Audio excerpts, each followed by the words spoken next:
सच्ची दया समझ से आती है, और जब ये समझ आपके भीतर परिपक्व होने लगती है तो आप अपने ही जीवन को एक नए चश्मे से देखने लगते हो।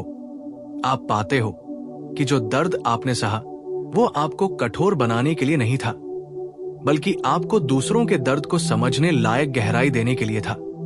आपने जिन लोगों को खोया वे आपको छोड़ कर गए नहीं थे, वे आपको सिखा रहे थे कि कोई भी हमेशा नहीं रहता। और यही समझ एक दिन आपकी दया में बदल जाती है, क्योंकि आप समझ जाते हो कि लोग इसलिए नहीं चले गए क्योंकि आप अच्छे नहीं थे, बल्कि इसलिए क्योंकि वे खुद अपने भीतर उलझे हुए थे।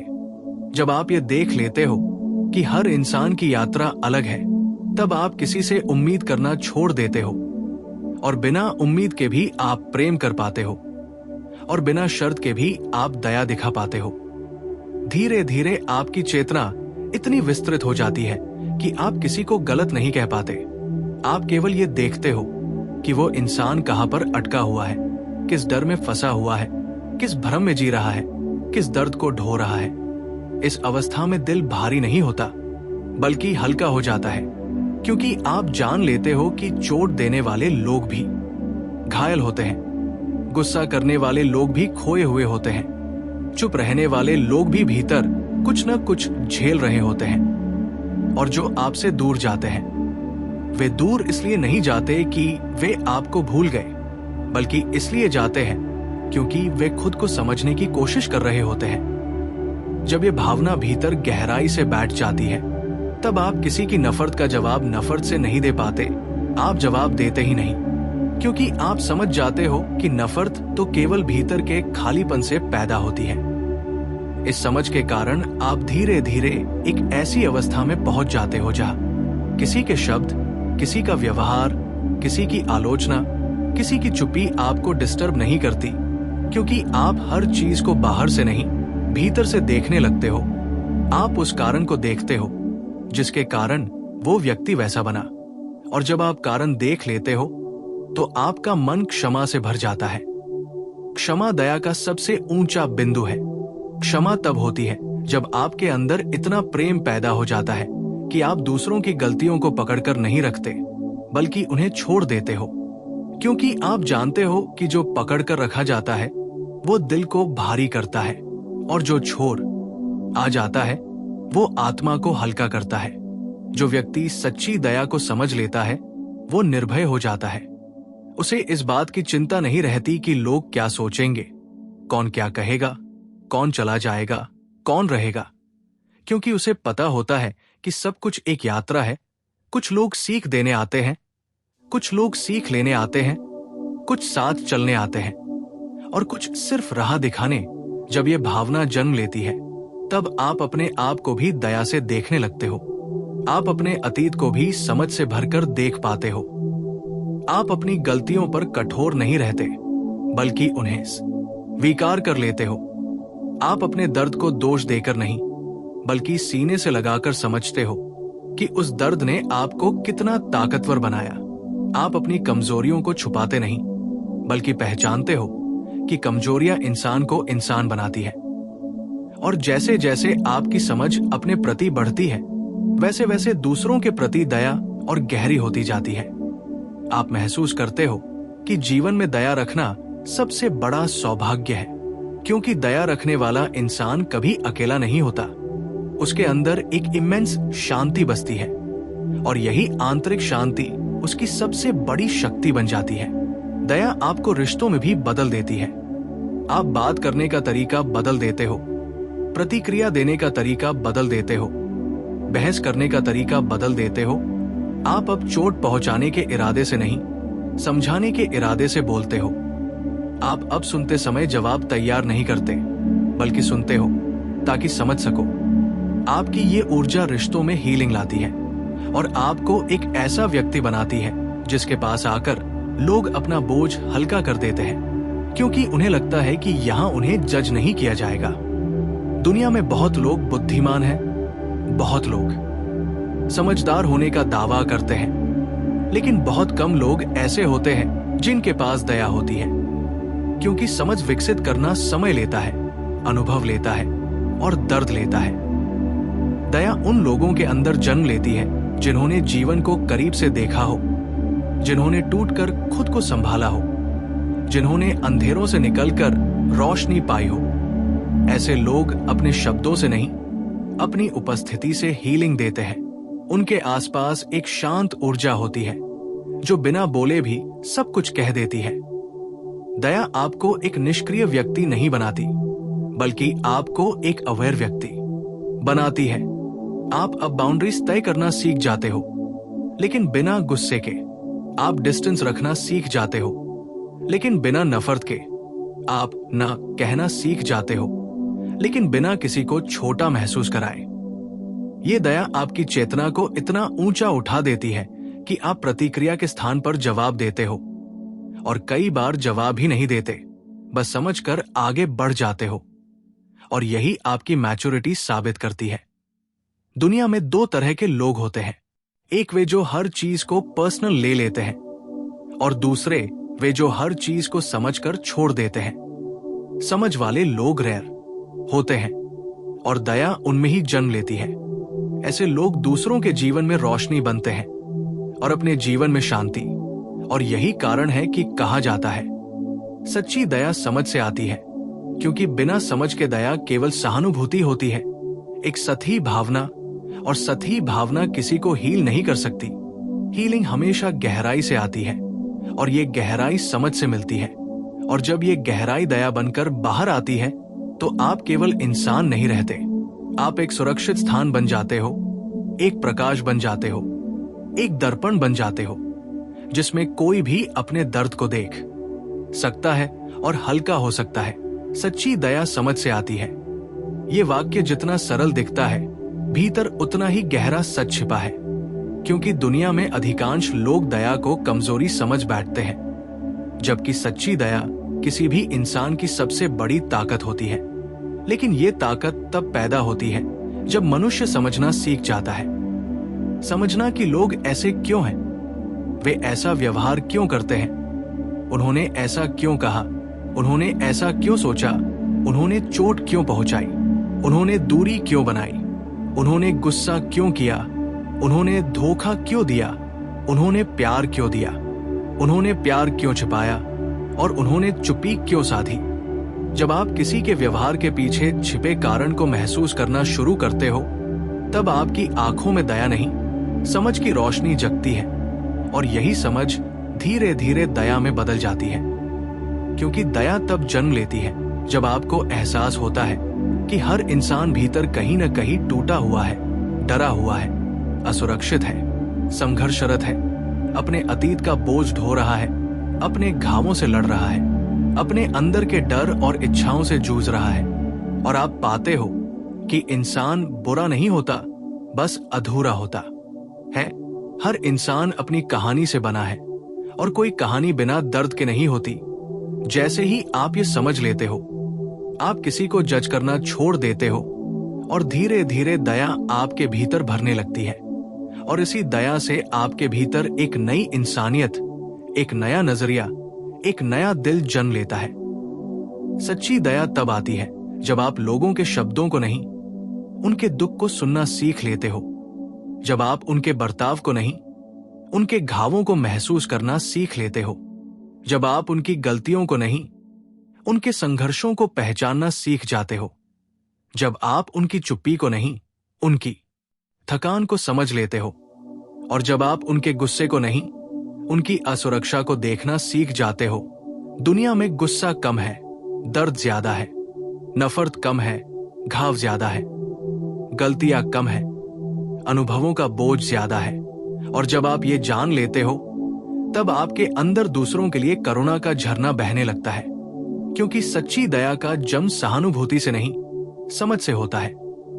सहानुभूति केवल मुझे दुख है कि तुम दुखी हो कहती है, लेकिन समझ कहती है मैं जानता हूं तुम ऐसा क्यों महसूस कर रहे हो, और मैं तुम्हें दोष नहीं देता।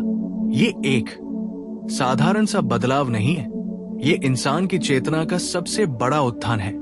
समझ का मतलब होता है कि आप हर व्यक्ति की कहानी को उसके अंदर की नजर से देखना सीख जाते हो। आप देखते हो कि जिसने आपको चोट पहुंचाई वो खुद किसी चोट से भरा हुआ है, जिसने आपकी उपेक्षा की, शायद उसे कभी महत्व ही नहीं मिला।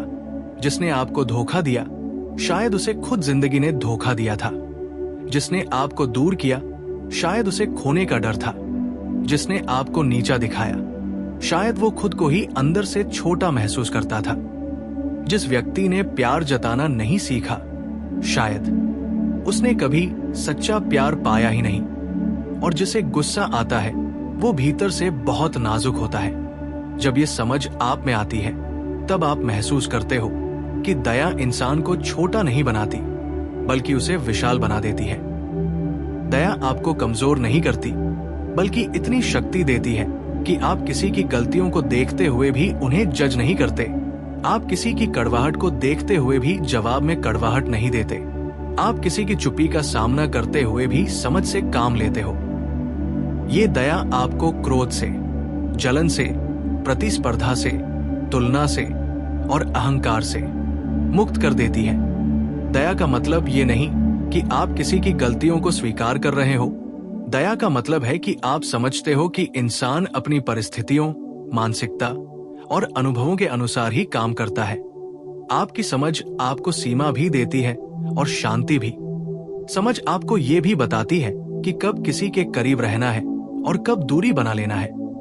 दया का ये भी अर्थ है कि आप बिना नफरत के रिश्ता छोड़ सकते हो। आप बिना गुस्से के किसी से दूरी बना सकते हो। आप बिना प्रतिशोध के किसी को माफ कर सकते हो। दया वो अवस्था है जहां कोई भी इंसान आपको चोट नहीं पहुंचा सकता, क्योंकि आप समझते हो कि जो आपको चोट देता है वो अंदर से पहले से ही घायल होता है। ये समझ आपको मनोवैज्ञानिक स्तर पर इतना विकसित कर देती है कि आपका दिल मजबूत हो जाता है, आपका मन शांत हो जाता है और आपकी आत्मा हल्की हो जाती है। जैसे ही आप समझ विकसित करते हो, आपका व्यवहार बदलने लगता है। आप कम प्रतिक्रिया देते हो, कम लड़ते हो, कम बहस करते हो, कम शिकायत करते हो। उसकी जगह आप अधिक सुनते हो, अधिक महसूस करते हो, अधिक समझते हो। आपकी निगाहें लोगों की कमियों से हटकर उनकी पीड़ा पर टिक जाती है। और यही वो क्षण होता है जब आपके अंदर सच्ची दया का जन्म होता है। दया वही दे सकता है जिसने जीवन को गहराई से देखा हो, जिसने मनुष्य की कमजोरियों को समझा हो, जिसने अपने भीतर की टूटन को स्वीकारा हो, जिसने दूसरों के दर्द को महसूस किया हो। वास्तविक दया कोई तय किया हुआ व्यवहार नहीं है। ये एक प्राकृतिक सुगंध की तरह आपके भीतर से निकलती है जब आपका मन साफ, आपका हृदय विस्तृत और आपकी समझ परिपक्व हो जाती है।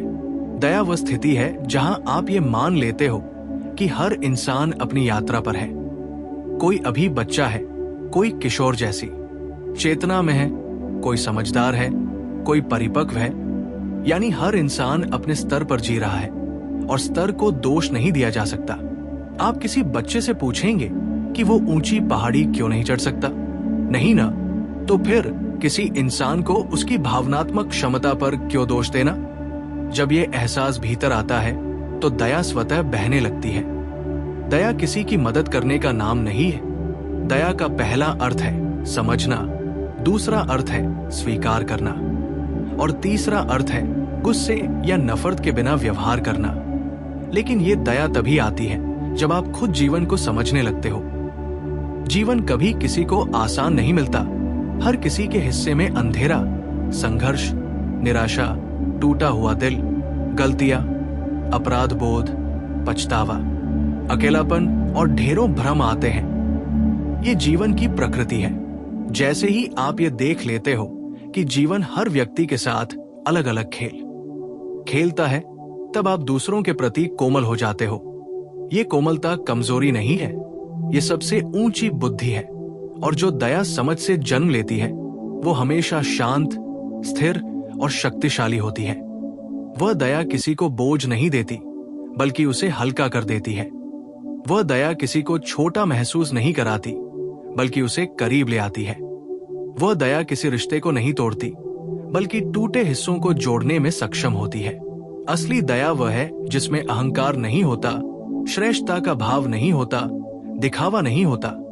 वो सिर्फ समझ का विस्तार है। और जिस व्यक्ति में सच्ची दया आ जाती है वो जीवन में मजबूत, शांत और अत्यंत आकर्षक बन जाता है, क्योंकि लोग उससे सुरक्षित महसूस करते हैं। वो जजमेंटल नहीं होता, वो आलोचना नहीं करता, वो हर चीज में दोष नहीं ढूंढता, वो बस समझता है। और दुनिया में समझा जाना दुनिया का सबसे बड़ा उपहार है। लोग प्यार से ज्यादा समझ को तरसते हैं, और जब किसी को समझ मिलती है तभी वह प्रेम की ओर बढ़ता है। इसलिए कहा जाता है, सच्ची दया समझ से आती है और सच्चा प्रेम दया से जन्म लेता है। जब आप समझते हो तो आप प्रेम करते हो, जब आप प्रेम करते हो तो आप दया दिखाते हो, और जब आप दया में जीते हो तो आप दुनिया को बदलने लगते हो। इसलिए याद रखो, दया कोई आदत नहीं, कोई नियम नहीं, कोई प्रयास नहीं, ये समझ के परिपक्व होने का फल है। जितना अधिक आप समझते जाते हो उतने ही दयालु बनते जाते हो, और जितने दयालु बनते जाते हो उतने शांत, उतने बुद्धिमान और उतने ऊंचे बनते जाते हो। यही जीवन का सबसे सुंदर सत्य है। सच्ची दया समझ से आती है, सच्ची दया समझ से आती है। और जैसे जैसे आपकी समझ गहरी होती जाती है, वैसे वैसे आप महसूस करने लगते हो कि दया सिर्फ दूसरों के प्रति नहीं, बल्कि खुद के प्रति भी उतनी ही जरूरी है। क्योंकि इंसान तब तक दूसरों को नहीं समझ सकता जब तक वो अपने ही दिल की परतों को नहीं खोलता, अपनी ही भावनाओं को नहीं पहचानता, अपने ही पुराने घावों को नहीं छूता। जब आप भीतर जाते हो, अपने दुखों, अपने टूटन, अपनी गलतियों, अपनी कमजोरियों को बिना जज किए देखते हो, तो आप खुद के प्रति भी दयालु हो जाते हो। आप खुद को दोष देना छोड़ देते हो, अपने अतीत को बोझ बनाकर ढोना छोड़ देते हो, खुद को कठोर शब्द कहना बंद कर देते हो। और ये जो इनर काइंडनेस है, यही आपकी आउटर काइंडनेस की असली जड़ होती है। जब आप खुद से नरमी से बात करना सीख जाते हो, तो दुनिया आपके प्रति क्रूर होने पर भी आप उसकी ऊर्जा को एब्जॉर्ब नहीं करते, आप रिएक्ट नहीं करते, क्योंकि आपने अपने भीतर शांति पैदा कर ली होती है। और जो इंसान भीतर शांत होता है वही बाहर दयालु होता है, क्योंकि उसके पास देने के लिए भावनात्मक जगह होती है। दया इंसान को खाली नहीं करती, बल्कि उसे भर देती है। लेकिन ये तभी होता है जब समझ प्रकट होती है। बिना समझ की दया थकाती है, लेकिन समझ वाली दया ऊर्जा देती है।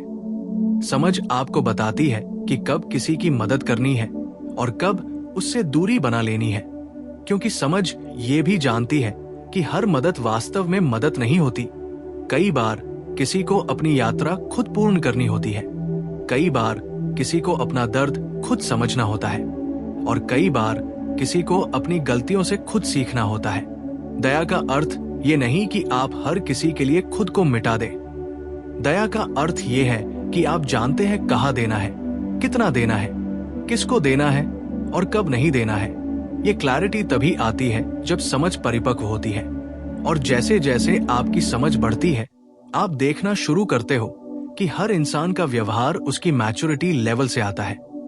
जो कच्चे होते हैं वे शब्दों से चोट पहुंचाते हैं, जो मध्यम होते हैं वे चुप्पी से, और जो परिपक्व होते हैं वे समझ से हील करते हैं। जब आप कई प्रकार के लोगों को देखते हो, तब आपको एहसास होता है कि सबसे बड़ी ताकत यह है कि आप तय कर सके कि कौन आपको अपनी शांति से दूर ले जाने लायक है और कौन नहीं।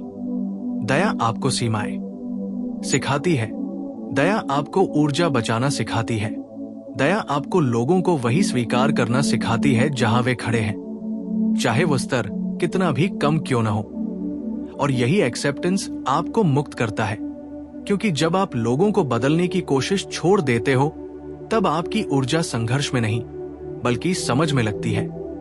यही वो क्षण होता है जब आप महसूस करते हो कि दया जीवन का एक सॉफ्ट स्किल नहीं है, बल्कि एक पावरफुल इंटेलिजेंस है। दया वो बुद्धि है जो कहती है, मैं जानता हूं तुम गलत हो, लेकिन मैं तुम्हें गलत कहकर और चोट नहीं पहुंचाऊंगा। मैं समझता हूं तुम क्रोधित हो, लेकिन मैं तुम्हारे गुस्से में डूबकर खुद को नहीं खोऊंगा। मैं पहचानता हूं तुम टूटे हो, लेकिन मैं तुम्हारे टूटन को अपनी चोट नहीं बनने दूंगा। ये क्लैरिटी दया का उच्चतम रूप है, जहां आप दूसरों के लिए प्रेम रखते हो, लेकिन अपनी शांति को ताक पर नहीं रखते। दया में जीने वाला इंसान दुनिया से नहीं भागता, बल्कि दुनिया को गहराई से देखता है। वो लोगों की आंखों के पीछे के डर को पढ़ सकता है, उनकी आवाज के पीछे के कंपकंपाहट को सुन सकता है, उनके शब्दों में छुपे दर्द को महसूस कर सकता है, उनके व्यवहार में छुपी कहानी को पहचान सकता है, और यही उसे अलग बनाता है। ऐसा इंसान भीड़ में खड़ा होकर भी भीड़ जैसा नहीं होता, क्योंकि उसकी आंखें देखते हुए भी समझती हैं। दुनिया में लाखों आंखें देखती हैं, पर बहुत कम आंखें समझती हैं। और जिस दिन आपकी आंखें देखने से समझने लगती हैं, उसी दिन आपकी आत्मा में दया का प्रकाश जन्म लेता है। दया की यही रोशनी आपको जीवन में एक ऐसा दृष्टिकोण देती है जहां आप किसी को नीचा नहीं दिखाते, किसी को गलत नहीं ठहराते, किसी को तुच्छ नहीं समझते। आप बस देखते हो कि वो इंसान अभी अपनी यात्रा में कहाँ है, और यही देखने की क्षमता दया को जन्म देती है। दया का मतलब ये नहीं कि आप खुद को किसी के लिए त्याग दें। दया का मतलब यह है कि आप ये जानते हैं कि हर इंसान अपने स्तर पर संघर्ष कर रहा है। ये समझ आपको अहंकार से मुक्त करती है, स्वयं को श्रेष्ठ मानने की भावना को मिटा देती है। आप जान लेते हो कि अगर कोई गलत है तो इसलिए क्योंकि वो अभी उस स्तर पर है जहां उसे यही सही लगता है। अगर कोई चोट पहुंचाता है तो इसलिए क्योंकि वो अभी तक हीलिंग के स्तर तक पहुंचा ही नहीं। अगर कोई यार नहीं दे पाता तो इसलिए क्योंकि उसने अभी तक प्यार पाया ही नहीं। ये समझ आपको दुखी नहीं करती, बल्कि उदार बनाती है, क्योंकि आप जानते हो कि कोई भी व्यक्ति वैसा नहीं होता जैसा वह दिखता है। हर कोई अपनी कहानी का नतीजा होता है। और जब ये बातें आपके भीतर गहराई से बैठ जाती हैं, तब आप महसूस करते हो कि दया केवल एक भावना नहीं, ये इंसान की इवॉल्व्ड फॉर्म है, जो जितना इवॉल्व होता जाता है वो उतना ही दयालु होता जाता है। और यही कारण है कि दया कभी हारती नहीं, दया कभी थकती नहीं, दया कभी टूटती नहीं, क्योंकि दया जड़ नहीं, समझ की शाखाओं से निकलने वाला फूल है। और जिस दिन आपके भीतर ये फूल खिल जाता है, उस दिन आप जीवन को किसी साधारण इंसान की तरह नहीं, बल्कि एक जागृत चेतना की तरह जीने लगते हो।